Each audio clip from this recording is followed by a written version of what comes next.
The Dubious Case for Cheap Cigars and Other Vices by Stephen Scott Wallace.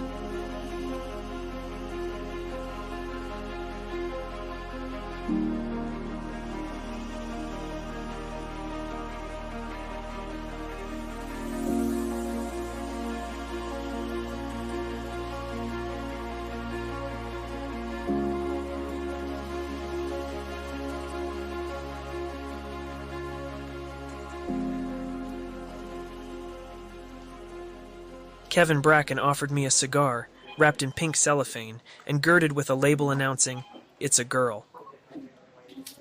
"Congratulations. How's Desiree?" I asked politely. "He's doing well." His sparkling eyes hid any sign of disappointment. "And the baby?" 7 pounds, 11 ounces, Elizabeth Hope Bracken. "A beautiful name." I listened to the voice of a proud papa continue down the hallway to the next office and the next. 5 girls, not a single boy. I remember their announcement at the company Christmas party. Kevin had explained they hoped for a boy, yet he'd emphasized they would be content either way. But I knew better, for according to Desiree, there wasn't going to be a 6th time. As far as she was concerned, the matter was settled. And if they didn't have a boy, so be it. There would be no one to carry on the Bracken name. After our first child, a girl, I had announced to anyone who cared to listen that we would continue having babies until we had a boy. We could have 1 girl and a boy, or 2 girls and a boy, or 10 girls and a boy. But one way or another we were going to have a boy. Well, the gods pitied my bride, for our 2nd child was a boy. Our 3rd and last child was a girl. Cassidy is 13 now, Tyler 11, and Bethany 7. While I don't smoke, I do enjoy the fragrance of fine tobacco. I ran the cigar over my lip to experience the aroma, but smelled nothing through the cellophane. I removed the wrapper, inhaled again, and gasped. It's a girl. Dime store stogie was no Cuban, and the whiff of stale tobacco made me gag. I prepared to reinsert the disgusting excuse for a cigar back into the cellophane wrapper and toss it into the wastepaper basket, but paused, recalling a memory. When I was 11, I had discovered a pack of my dad's Lucky Strike cigarettes on the floorboard of his pickup truck. I had taken the cigarettes, and my little brother Patrick and our little cousin Joey each lit one up on Slate Creek Ridge. It hadn't been as much fun as I had imagined. We coughed and turned a bit green before we tossed them over the ravine. Why we did it, I'm not sure. Curious, I guess. Patrick smokes to this day. The mere thought of a cigarette churns my stomach. It didn't make sense to me why my brother took up smoking after our experience on the ridge. I asked him about it once. He said he kind of liked it. Besides, he'd continued, when Dad found out, he whipped on you a lot harder than he whipped on me. And speaking of whippings, Heidi and I were counseling with Dr. John Graham because she and I continually disagreed on how best to discipline our children. As far as I was concerned, the matter required little discussion. If the kid misbehaved, you gave him a good old-fashioned whipping. Didn't the Bible say somewhere that he who spared the rod spoiled the child? Dr. Graham corrected me. He that spares the rod hates his son, but he who loves him is diligent to discipline him. The Bible also instructed parents to train up a child in the way he should go, and when he's old, he won't depart from it. He continued. Training or discipline doesn't always come in the form of a good old-fashioned whipping, as you so eloquently describe it. How else would one describe it? I glanced at Heidi, who offered me an amused smile. It was like she and Dr. Graham were in league with each other. But that didn't deter me. These two needed to understand that where I came from, whippings, lickings, and thrashings were the terms everyone understood as proper methods of biblical discipline. And if the Bible said to use a rod, then that was as good as gospel for me, and I told Dr. Graham as much. Yes, Dr. Graham explained. Corporal punishment is one tool in the toolbox, but there are other tools as well. Steve, godly parents should always look for creative ways to effectively train up a child in the way he should go. I lifted the cigar to my nose again and contemplated his words. It occurred to me that I could put Kevin's cheap cigar into my toolbox of disciplinary tools. My 3 children were probably curious about smoking, just as I'd been at their age. Only I didn't want them sneaking behind their parents' back smoking cigarettes and starting forest fires. Did I forget to mention that part of the story? Anyway, The solution was genius. Absolutely genius. I would take Dr. Graham's advice and utilize a creative approach to guide my children in the way they should go. I calculated that if they took a couple drags from this poor excuse of a cigar, it would alleviate the curiosity factor for good. Not to mention this cigar would likely make them so sick they'd never in 100 years consider smoking again. The genius part was, I'd smoke it with them. No sneaking around their parents' backs, experimenting with cigarettes, and starting forest fires. The only flaw in my brilliant scheme was I wasn't altogether confident my beautiful bride would agree. I suspected she wouldn't find my newly conceived strategy to train our children in the way they should go a good idea. You see, when it came to child rearing, she and I were on different planets, as Dr. Graham would attest. For example, just last weekend Tyler, the middle child of the three, put a ladder against the garage, and the three of them climbed to the roof and jumped off to the trampoline below. In time they grew bored with the jump and added to their routine a final bounce off the trampoline into the pool. It had looked like they were having a ball, so I sat down in a lawn chair, and with a glass of iced tea and the sports page in hand, I'd enjoyed the show. But I wasn't there merely to read and sip tea. I am, after all, a responsible parent. No, I recognized I should be nearby in case something went bad, like accidentally catapulting against a tree and dislocating a shoulder, or misjudging the 8-foot flight from the trampoline to the pool and face-planting into the concrete. Satisfied and content that I was fulfilling my fatherly obligations, I had nodded to them with a toast of my iced tea and returned to the article in the Daily Courier. While reading the standings of the British Open, I heard the deck door slide open and shut, followed by a horrified gasp. Heidi rushed toward me, screaming, "Steve, our children are jumping off the roof and you're just sitting there reading the newspaper. What kind of father does that?" Dr. Graham had emphasized in our parenting sessions the importance of participating in your children's lives. I saw her point. Don't be an absent father watching from the sidelines. Get involved. Well, you don't have to tell me twice. I put down the paper, climbed the ladder, and joined the fun. This simple action necessitated an additional 6 weeks of parenting sessions with Dr. Graham. He explained our differing philosophies on child rearing arose because Heidi grew up differently than me. Finally, a point he and I agreed on. I saw the problem clear as day. Heidi had no idea how to raise kids because she grew up in an unnatural environment in the suburbs of Santa Clara, California. She had only one dog, one cat, and, of all things, a hamster, for crying out loud. Consider this. In their meticulously manicured front yard stood a palm tree. A palm tree.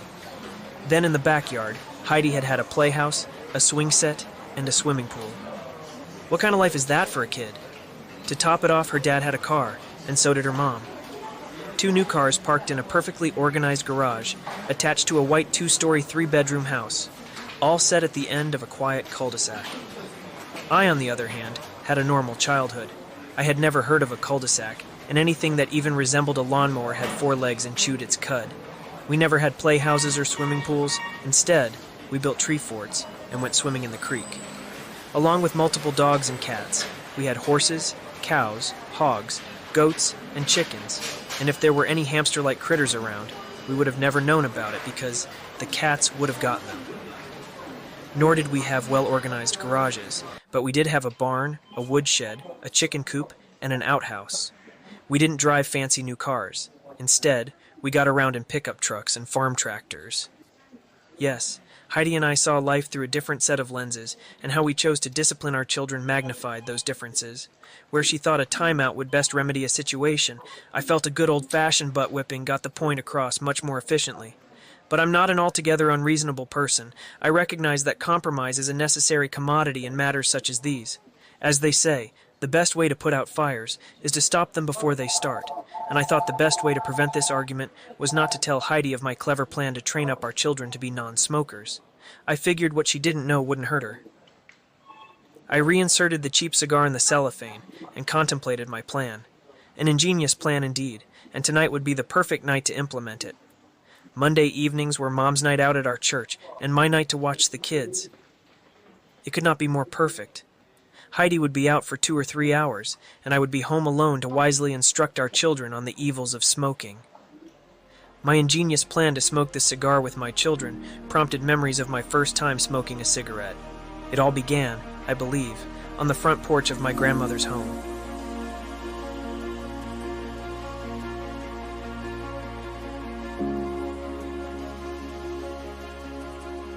June 1972. For a man barely in his 30s, my father had lived the life of every 11-year-old boy's dreams. After high school, according to the stories, he left the family farm to work our great-great-grandpa's silver mines in Wallace, Idaho. His next adventure took him to the frigid Bering Sea, where he wove many a tale about risking life and limb fishing on the high seas, followed by his cowboy exploits wrangling cows on a large cattle ranch in eastern Oregon. Most of his adventures ended, however, when Grandpa Wallace died in 1963. He then had to return home to care for the family farm, but even in boring Wilderville, Oregon, his exploits continued to some degree, for he often shared stories about racing cars at the Southern Oregon Speedway, in Medford, Oregon, on the weekends, and tracking Bigfoot deep into the forests of the Siskiyou Mountains. I heard each of his stories from the front porch of Grandma Wallace's farmhouse, where I lived most of my preteen years, following Grandpa Wallace's death. The summer tradition for as early as I can remember was after Sunday church, all Dad's sisters and brothers and dozens of my cousins, and counting, would gather at Grandma's home for dinner. After everyone sufficiently stuffed themselves with Grandma's roast beef, mashed potatoes, gravy, a garden of vegetables, and hot-out-of-the-oven bread rolls, the women folk would begin cleaning, and we men folk would make our way to the front porch. There, we boys ate bread cake, and the uncles drank coffee, smoked cigarettes, and told stories of years gone by. As the stories bounced back and forth and around from uncle to uncle like a slow game of Foursquare, I would wait patiently for my dad to step in. No one could tell a story like my dad. He was a master storyteller, and like an Olympic pole vaulter, he would wait until the bar reached a certain level before he'd step in, and when he did, all eyes were on him. His latest was a story about hunting woolly mammoths in Montana. One of my favorites was when he outwitted a saber-toothed tiger that had stalked him as a teenager up near the Oregon caves. To date, his best story was of killing a grizzly with only a hunting knife, and still he managed to place third in some sled dog race in Nome, Alaska. Dad chose to step in after Uncle Eli had finished a story about exploring the Rogue River with a submarine he had built out of a rusted-out boiler tank he had salvaged from the old Spalding sawmill. His story took us to the depth of 223 feet in the Hellgate Canyon. There, he had seen a frightful sight, a massive-sized white sturgeon at least 13 feet long. Weighing a good 1,300 pounds, Uncle Eli marveled, thereby claiming he'd never swim in the Rogue River again, fearing he might be eaten alive by the monster. Dad notched up the intensity with a story about tying a 200-foot-long rope to a giant branch so that he could swing out over the mile-high Annie Creek Gorge up near Crater Lake. But the branch snapped, and he and the rope swing began to fall hundreds of feet to inevitable death. But at the very last second, the broken branch tangled in other branches, and Dad came to an abrupt halt before he crashed into the earth. He was dangling from the end of the rope, merely 4 or 5 feet from the ground. Dad simply slipped from the rope swing to the forest floor, completely unharmed. Uncle Dave, my dad's little brother, slipped his glasses from his nose, balanced them on his head, and pushed the bar up another notch with a story about a telescope he invented that could circumvent the curvature of the earth, and thereby, one peering through, the piece could see ships beyond the horizon of the ocean. My cousin Joey wriggled with excitement thinking his dad had outdone my dad. But Uncle Dave wasn't done. Not yet. He went on to explain that if you looked into the spyglass hard enough and long enough and concentrated really, really hard, staring with all your might, you could see clear around the earth, and if you looked just a little harder, you could actually see the back of your head. Everyone gave a gasp and the porch went silent. We could only hear the steady hum of the porch light and crickets and frogs in the pond. Joey giggled with excitement, and my heart sank. Uncle Dave had done it. He'd finally told a story that bettered any story my dad had ever told in his lifetime. I watched my dad, wondering what he would do. He stood, walked to the entrance of the porch, and stepped down 3 steps to the bottom step. There, he tapped the ashes from his pipe to the ground below.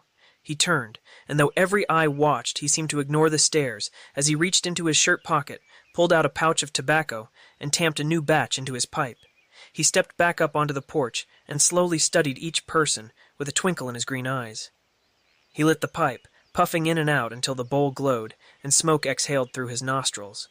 He offered Uncle Dave a Gary Cooper smile and said, "Not bad, Davy. Not bad at all."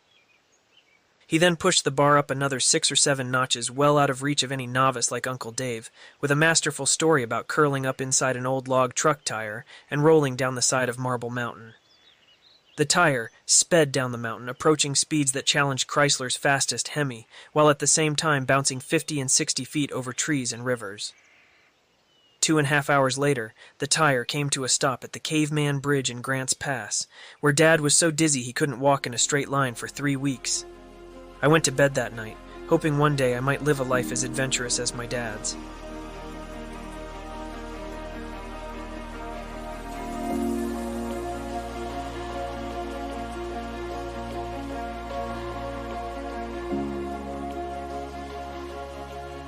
Before breakfast, Dad had already unhooked a '63 Ford Falcon from his Dodge Power Wagon tow truck.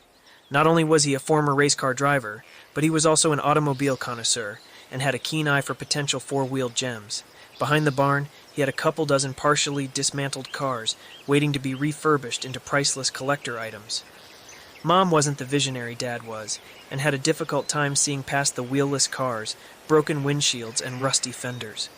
Patrick and I, on the other hand, were in race car heaven and could spend hours racing each other on our imaginary racetrack with cars that never left their blocks. That morning after I won the Wilderville 400, Patrick flung himself out of his orange '55 Chevy Nomad, threw off Dad's motorcycle helmet, and ran at me pell-mell with his red hair flailing in the breeze and his steel blue eyes on fire. Patrick had a horrific temper and feared nothing. Though I was a head taller and a good 20 pounds heavier, he was going to tear my head off, and I knew it. I couldn't blame him, though. He had been leading for 22 laps when we came to the last turn before the finish line. And I know it probably was a little underhanded, and I probably shouldn't have done it. But I didn't think anyone would notice, so I had touched his rear bumper, ever so slightly, but it was enough to cause him to spin out and crash into the wall. Worked out to my favor, though, and I passed him and took the checkered flag. I stepped out of my '61 Chrysler 300G and braced for the assault. We landed in a mountain of tires. Patrick punched me in the ear and proceeded to kick me in the ankle while biting my elbow, before I was able to roll him over and sit on him, pinning him to the ground. By then Taurus, Grandma's German Shepherd, jumped in the mix and began licking Patrick's face until he started laughing so hard he could hardly breathe and got the hiccups. So, it was there, the both of us lying in a pile of rubber tires, trying to catch our breath. We decided to take a couple of Dad's tires up onto Slate Creek Ridge, curl up in them, and roll over the cliff like Dad rolled down Marble Mountain. The southern boundary of the old Wallace homestead reached the top of the ridge, a ridge which towered majestically over the Slate Creek Gorge. The mighty creek crashed through rocks and crevices and darted in and out of large stands of timber on its journey to the Applegate River. Several concrete monoliths jutted out of the creek as timeless reminders of the old Takilma Railroad trestle that once traversed the canyon. Today, the remnants of the old rail line had laid the path for the Redwood Highway, a mountainous 2-lane road that snakes through the majestic sequoia forests and connects San Francisco, California to the south with Grants Pass, Oregon, and northward to Portland. Often I would find myself perched atop this ridge, watching eagles soar. Far below my eye would follow the silent ant-like movement of cars traveling north and south on the winding highway. Occasionally, the soft whispering breeze would carry the faint hum of the car tires. And speaking of tires, I wondered how Dad actually curled himself up in one, for I could scarcely fit into mine. I surmised, even if I were able to do such curling, rolling over this cliff was pretty much a death sentence, and I quickly calculated if Patrick and I both were to toss ourselves over the sheer rock precipice, we would pretty much sever Dad's branch of the family tree, as Patrick and I were his sole progenitors, and the likelihood that either of us would survive the plunge into the rocky canyon below was nil to none, or there right close. Unfortunately, Patrick fit quite nicely in his tire, and it took some fast talking on my part, and a promise that I'd cut his kindling for a week to convince him not to throw himself over the ridge to a sure death. I suggested instead we toss the tires over the ridge and watch them bounce down the rocky precipice to the towering forest below. This turned out to be far more entertaining than I anticipated, for the tires bounced wildly, and it seemed their flight would never end. But to our disappointment, the tires disappeared into a stand of giant Douglas fir. Thinking their flight had ended, we waited and prepared to leave, when suddenly, to our surprise, the tires reappeared and continued their pilgrimage. One tire splashed into the creek. The other, however, bounded over the creek and nearly made its way to the highway before lodging in a stand of small evergreen trees. Thereby, Patrick and I had invented a new game. We returned to Dad's tires, and we each grabbed another and headed back to the ridge. The game evolved and became a competition. Neither of us wanted to lose. Points were scored, according to the time and length of each tire's flight, and a tire that lodged in the top of a tree gained double points, and a goal we strove to accomplish above all others. The 20-minute trek back to the tire pile, however, slowed our game considerably.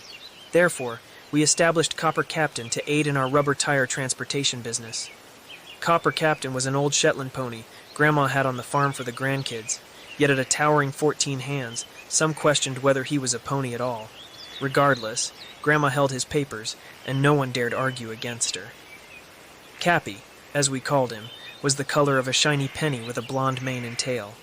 He was a gentle old guy with a brave heart, yet he had a limited threshold of patience. When that line was crossed, he'd likely administer a painful nip or walk under a tree branch and knock an offending rider to the ground. If the child went crying to Grandma, she always sided with Cappy, so we kids learned to play by his rules. Patrick, Cappy, and I spent the morning transporting tires to the ridge with an old ancient plow harness I found in the barn. With some customization of the harness and a bag of apples for coaxing Cappy, the three of us managed to drag Dad's whole tire pile to the ridge, dragging at least 15 tires per trip.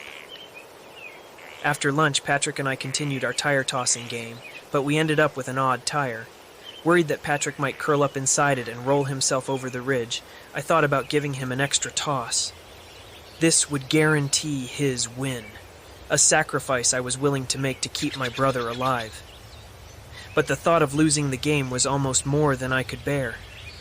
Fortunately, another thought came to mind, a tire swing. In Dad's story, he had tied a rope to a tree to swing out over the Annie Creek Gorge. Why don't we tie one end of this rope to this tire and the other end to a tree branch and swing out over the Slate Creek Gorge? As risky as it sounded, it was far safer than Patrick curling up in a tire and tossing himself over to a sure threat of life and limb. Patrick was thrilled with the idea and untied the rope from Cappy's harness, and we set out to find a suitable tree branch to tie it to. But finding such a tree wasn't going to be easy. Trees didn't grow well in the Slate, so the ridge was practically treeless, with the exception of a few straggling survivalists who were determined to grow in the harshest of conditions. The perfect solution stood behind us. An old Douglas fir grew in the thin topsoil at the edge of the ridge. The dead snag leaned perfectly out into nothingness, hundreds of feet above the rocky crevice below. I studied the rotting woodpecker-pocked tree. It had been struck by lightning eons ago, breaking off its top section and leaving a perfect spot for an eagle's nest. Just below the nest, a large branch had taken over for the wounded tree, growing over the years to reach high into the clouds. "Patrick," I instructed, "I'll hook this rope to your belt, and you climb up to that eagle's nest, then crawl out on that dead branch as far as you can, and tie this rope there with a double granny knot." Patrick scampered up that dead Douglas fir with the skills only a 9-year-old boy and a squirrel possess. I tied to the other end of the rope the tire, and when we were finished, we had the finest tire swing in all of Josephine County. Though it paled in comparison to the swing Dad had made at the Annie Creek Gorge, I was sure he'd be proud of our accomplishments nonetheless. I feared my 70 pounds might be too much of a strain on the old snag, therefore I insisted that Patrick have the privilege of the first swing. The tree groaned, and the long-dead roots threatened to uproot, but Patrick's long and magnificent flight over the gorge took his breath away, for I heard his hoots and hollers echo down the canyon. After I was assured the tree would hold, I gave it a try, and it was quite magnificent. We spent the rest of the afternoon playing on the swing.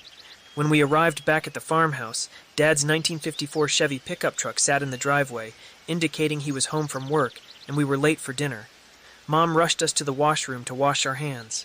Dad sat in Grandpa's old chair, smoking a Lucky Strike cigarette and reading the Daily Courier. He didn't say a thing when I walked by. He didn't even look up from the paper, and I knew I was in trouble. After dinner, Dad instructed Patrick to our bedroom and told me to wait for him at the woodshed. So there I waited, and with nothing better to do, I took a hatchet and began splitting thin cuts of pine for the kindling box. Suddenly, I heard the slap of leather as it whizzed through the belt loops of Dad's 501 original fit Levi's, and my heart misfired. I turned to face him. He stood graven-faced, with his rodeo belt folded in his large hands. He took the hatchet from my hand and sat down on the chopping block. For a moment, he studied me eye to eye, mine brimming with tears. "You have any idea why you're in trouble?" "'Cause I was late for dinner." He chewed his bottom lip. "No, that's not it." Now I was really confused. I tried to speak but couldn't manage any words, so I shook my head. "I didn't think so." His soft green eyes twinkled. He turned his focus toward his collection of broken-down cars. "For $10, I purchased 2 truckloads of car tires."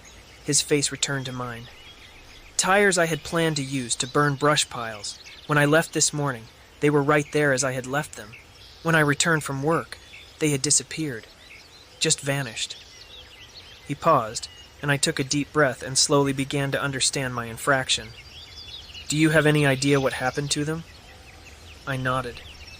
"I thought you might." He waited for an explanation. I obliged. "Patrick and I took them up to the ridge and rolled them over to watch them bounce to the bottom." Dad struggled to suppress a smile and almost laughed, but managed to stifle it. "2 truckloads of tires?" He bit his lip to keep from laughing, but then he composed himself. "Son, those weren't your tires. They were mine. Tires that cost me $10. Essentially, you stole $10 from me. Do you understand?" I lowered my head and nodded. He lifted my chin gently. "Yes, sir," he instructed. "Yes, sir," I said. $10 I will require you to pay back." "Yes, sir." Every August, Grandma's neighbor, Bob Gimlin, went camping for a week, and Mr. Gimlin paid Patrick and me $10 each to tend to his animals while he was gone. There went my $10. Unless Patrick paid his part, too. "What about Patrick?" I argued. "Son, you're a young man now, and I depend on you to set an example for Patrick and for Weebles, too. Patrick will follow you to the end of the world, and I, therefore, place you solely responsible for the loss of my tires. Do you understand?" "Yes, sir." Dad stood up, slipped his belt back through the loops of his 501s, fastened the large rodeo buckle, and then sat back down on the chopping block. He lifted me onto his knee and hugged me. After a moment, he laughed and said, "I'm really curious how 2 boys, hardly bigger than a stack of nickels, managed to carry 2 truckloads of car tires to the top of Slate Creek Ridge."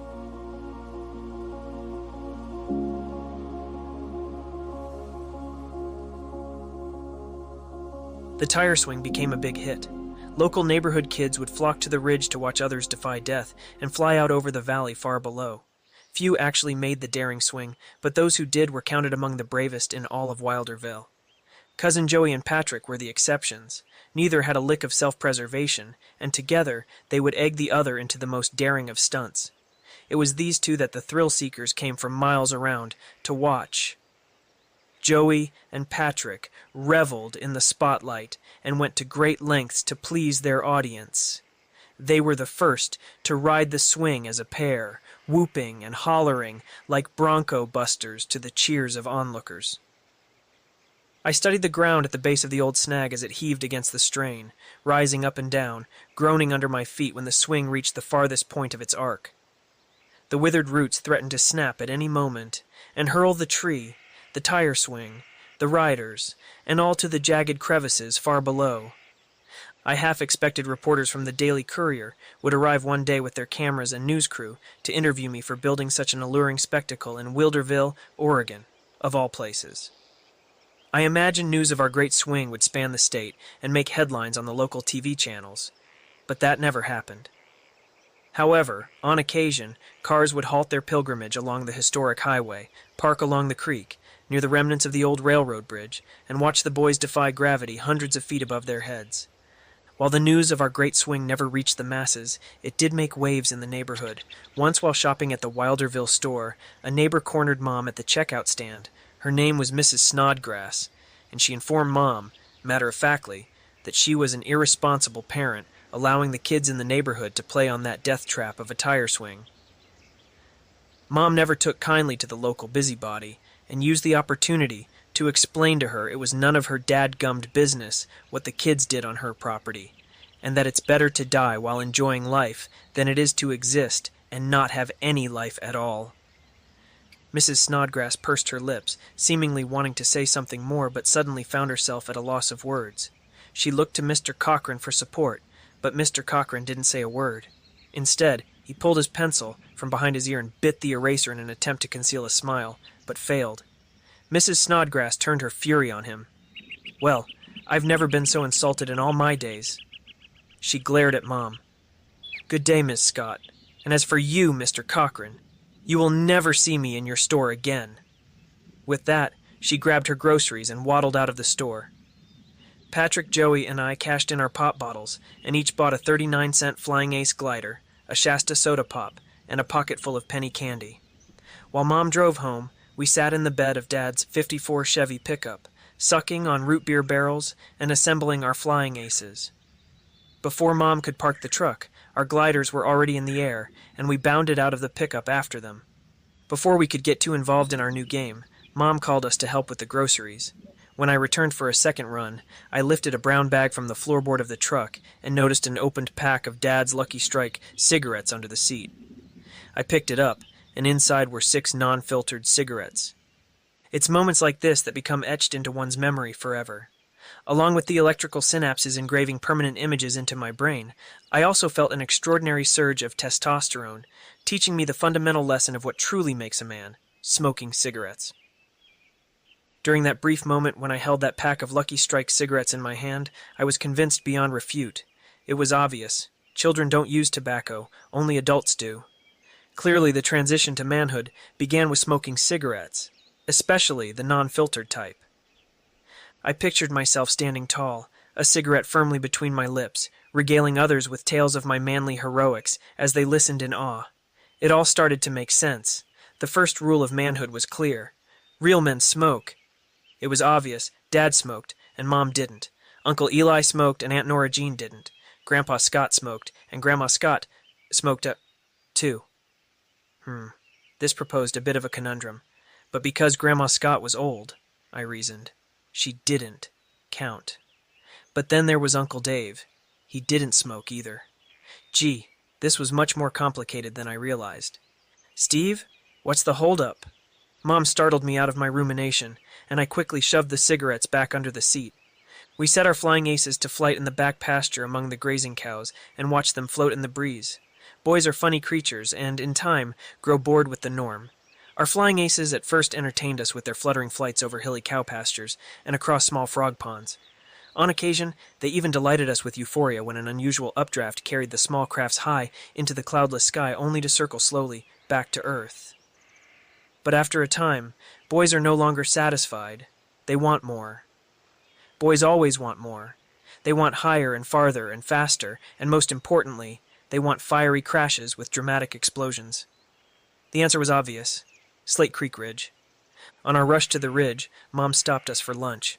With our stomachs satisfied with bologna sandwiches, our fingertips sufficiently powdered orange from barbecue potato chips, and each sporting cherry Kool-Aid mustaches, we prepared for our trip to the ridge. I sent Joey into the kitchen to retrieve water and Tootsie Rolls. Patrick, I sent upstairs to acquire Dad's hunting binoculars, a notebook, and a box of sparklers from the stash of fireworks we were saving for July 4th. I slyly walked past the cold wood stove and stealthily grabbed a box of matches, careful of Mom's watchful eye, and covertly slipped outside to Dad's truck. There, I confiscated the pack of cigarettes I had discovered earlier under the front seat. We rendezvoused at the milk barn, and before our trek to the ridge, I double-checked with Patrick and Joey that we had everything. Binoculars, check. Canteen of water, check. Tootsie Rolls, check. Notebook, check. Sparklers, check. Matches, check. 3 Flying Ace gliders, check. I said nothing about the pack of cigarettes hidden in the pocket of my jeans. Upon arrival, Patrick and Joey mounted the tire swing and hooted and hollered as they defied gravity a couple of 100 feet above Slate Creek. The old dead tree moaned against their weight, and the ground heaved up and down, a little more than usual, as the shallow roots strained to hold the old snag in place. I scanned the valley below, and pulled the pack of Lucky Strikes from my jeans. I shook the pack until 3 cigarettes poked their non-filtered heads out. I put the tallest one to my lips, like I had seen Dad do 1,000 times. A tremendous wave of testosterone shot through my body. Standing there on that 200-foot high ridge with the hot summer breeze blowing, I felt as tall as any man on the planet. I dug into my pocket for the matches. Patrick and Joey bounded off the swing. "What in tarnation are you doing?" Joey looked at me as if I'd just wrung the neck of his pet goose. "Smoking," I said, allowing the cigarette to dangle at the corner of my mouth the way Dad did when telling his stories. "Wow, I didn't realize how easy this is. I must be a natural." "You'll get cancer and die." Joey's typically gentle green eyes glared with accusation and judgment. I fumbled with the match. It finally lit but flickered out in the breeze. "No, I won't." "Yes, huh? Dad told me so." Instead of retrieving another match, I pulled the pack of Lucky Strikes from my pocket and offered one to Patrick. He put it between his index and middle finger like an old pro, put it to his lips, and waited for a light. Joey's competitive spirit reignited, and ignoring any argument he had previously held, he gestured for a cigarette. I gave him one. I cupped my hands around the match to shield the breeze, and managed to light my cigarette. Following a similar procedure, I lighted both Patrick and Joey's cigarettes. Together the three of us puffed tentatively on the dried old stags, and tried to imagine why anyone could enjoy such a thing as smoking. But we kept at it, neither of us willing to let the other know that we were near vomiting. After recovering from a coughing spell, I dropped mine to the ground and smashed it with my shoe. Joey followed suit. Patrick took 2 more puffs, coughed, and he too extinguished his cigarette. "You want another?" I asked. "Do you?" Joey asked. "No, I'm good for now." "Yeah, me too." Patrick didn't say anything but reached in his pocket for a Tootsie Roll, which he unwrapped and put in his mouth. Joey and I both thought that was a good idea, so we did the same. Smoking cigarettes wasn't near as much fun as I anticipated, and I figured I'd have to work at it if I ever wanted to be a real man. For the moment, we had other matters to tend to. The Flying Aces were a major success. The updraft carried the gliders over the canyon, and they floated for several minutes before circling to the forest below. To our disappointment, the sparklers fell off immediately, each bouncing down the rocky ridge to the rock crevices below, sparking like flint against the stone on their way. Immediately after the last ace glider touched down, we opened the notebook and tore out sheets of paper to construct paper airplanes, and while they didn't fly as well, or as long as the aces, they didn't do bad at all.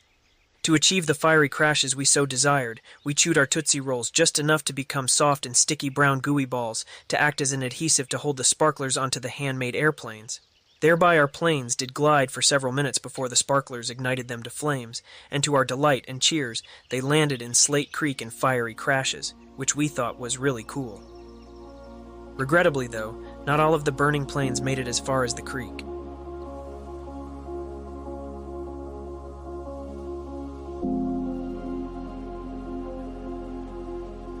I knelt behind the woodshed splitting kindling when Dad arrived. He released the rodeo buckle and whipped the belt through the belt loops with a slapping sound that caused my heart to misfire. He sat down on the chopping block and studied me eye to eye. "Do you know why you're in trouble?" A big lump rose in my throat, and I couldn't manage any words, so I nodded my head. The muscles in his jaw flexed as they do when contemplating his next words. With my dad, a good talking to was always more severe than the belt, but on occasion, I got both. My stomach churned, and I braced for the worst. "Son," he paused and chewed his lip, looking deep within my soul. "I haven't been a good example for you. I began smoking when I was your age. I thought it was the manly thing to do. I was wrong. In your eyes you believe I'm a man, a strong man." I nodded. "In many ways, this is true. I've worked hard all my life, and I'm bigger and stronger for it. But cigarettes are my weakness. If I were strong, I could quit. And let me tell you, I have tried, but so far, I've failed. Son, a real man, a truly strong man, would never allow something as small as a cigarette to master him. The point is, you will be bigger, stronger, and a better man if you never smoke. Do you understand?" "Yes, sir." I nodded. He stood and slipped the rodeo belt back through the loops of his jeans, buckled it, and mussed my hair. "Now, about the forest fire." He sat back down. "You know you could have burned down Grandma's ranch and several other ranches in the valley. A lot of boys might have ran and hid after starting a fire like that, but you did the right thing. As stupid as what you did on the ridge was, I'm proud of you for acting immediately. and I trust you learned a valuable lesson today." My throat tightened, and I tried hard to hold back the tears. I nodded. "Yes, sir." Grandma's insurance covered the expense of the fire, but she had to pay a $300 deductible. $300 you, Patrick, and Joey will repay. A debt that the three of you will pay off by cleaning irrigation ditches for most of what's left of your summer break. Do you understand? My tears subsided, and though I didn't fancy the thought of cleaning ditches for the rest of the summer, I felt a heavy burden lift from my shoulders. "And we'll do a good job too," I said. "You can count on that." "I know you will, son." With a twinkle in his soft green eyes, he lifted me to his knee. I spoke to the fire chief, Joseph Henner. He explained that they were fortunate to contain the fire to the canyon.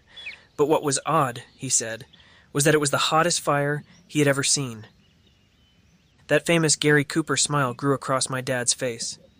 Yep, the chief went on to explain that there must have been 100 tires fueling that fire, but what puzzled him the most was how all those tires got into the tops of the trees. My dad started to laugh, and I couldn't help but chuckle too. Only he, my little brother Patrick, and I knew the real story behind those tires, and it was a secret we intended to keep. And just like that, the secret of the tires remained ours, a mischievous memory that bound us together in a way no one else would ever understand. I am 37 now, and it has been many years since that day behind the woodshed with my dad. And since then I had watched my father battle his addiction to cigarettes. Despite his strength in so many areas of his life, he could never fully conquer the hold tobacco had on him. It was a lesson in strength, in weakness, and in humanity. My father never did win against the control tobacco had over him, and before he reached 60 years of age, lung cancer claimed his life. His struggle taught me a different kind of strength, the strength to face our demons, and the courage to share our vulnerabilities with those we love. In his memory, I vowed to be the kind of man he wanted me to be, strong enough to resist the pull of addiction, and wise enough to know that true strength lies in our ability to make choices that protect our health and our future. Even now, every time I think back to that fire and those tires, I remember my father's lesson. It wasn't the fire that burned the brightest. It was his love and his desire to see me grow into a stronger man than he had been. That legacy, more than any flame, continues to light my way.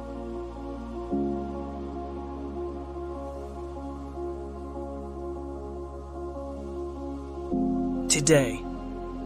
I pulled into the driveway, grabbed my briefcase, and Heidi greeted me at the front door with a kiss. The Beach Boys are absolutely correct. California girls are the prettiest girls in the world.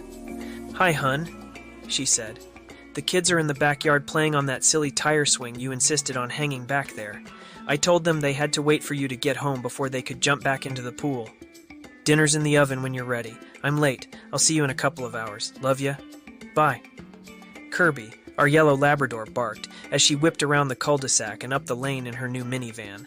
I noticed a broken sprinkler under the newly planted ornamental palm tree and made a mental note to mention it to the lawn crew when they came Thursday.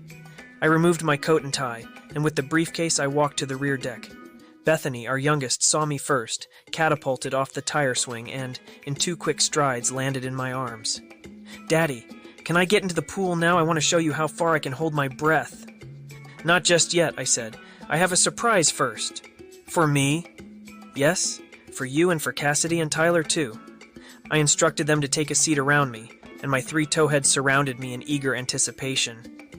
Each was identical to the other. The only differences were their ascending size and Cassidy's soft green eyes, inherited from my father, a unique trait in a family consisting of nothing but blue orbs. I opened the briefcase and lifted Kevin's cigar so they all could see it. "Do you know what this is?" "A big fat cigarette," Bethany squealed in disgust. "Kevin, my friend at work, and his wife just had a baby, so to commemorate the birth of their new little girl, he passed out cigars wrapped in pink cellophane."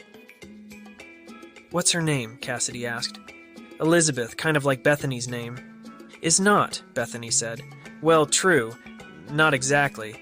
But her mom will likely call her Beth on occasion, just like your mom calls you Beth sometimes." Bethany deemed my argument sufficient, so I continued. "So as it is customary to smoke a cigar at the birth of a baby, I thought we would smoke this cigar to commemorate the birth of Elizabeth Hope Bracken." Cassidy looked at me as if I had just maimed her hamster. "No way, you'll get cancer and die." I stuck the cheap cigar in my mouth and lit it, puffing on it until an orange ember glowed brightly. With cigars, you don't inhale. Thereby, you are less likely to get cancer, I explained, blowing smoke into the air. I offered the cigar to Cassidy. She shriveled up her nose. Yuck. I handed the cigar to Tyler. He took a puff on it and coughed. He then handed it back to me. Bethany shouted, "I'll smoke it." I handed it to her. She held it delicately in her fingertips like a roaring 20s flapper girl and said, "Break out the champagne next, Dad." At that moment, the sliding door slammed open, and Heidi rushed onto the deck. She had forgotten something and had returned to retrieve it. Yet, for whatever it was she had returned for, the memory of it would be forever forgotten. In its place, and permanently etched on her brain, the horrifying image of her 3 innocent children toking on a big black cigar with their father. She approached me with her strawberry blonde hair flailing in the afternoon breeze and her steel blue eyes on fire, and she scolded, "What kind of father are you, teaching our children how to smoke?" I sat there, the now extinguished cigar dangling from my lips, realizing my clever strategy had backfired spectacularly. Trying to stammer out an explanation, I knew it was no use. I knew it was back to Dr. Graham's office. It was the following day when the receptionist answered, "Dr. Graham's Counseling Center. How may I help you?" "Hi, Karen. This is Steve Wallace again." "Hi, Mr. Wallace. How are you doing today?" "I'm doing well, thank you. However, I do need to schedule another 6 weeks of parental counseling sessions with Dr. Graham, if he's available." As I hung up the phone, I glanced out the window to see my kids playing on the tire swing in the backyard. I might not have all the parenting answers, but I was determined to keep learning, one misstep at a time, guided by the memory of my father's words and the lessons he tried so hard to impart.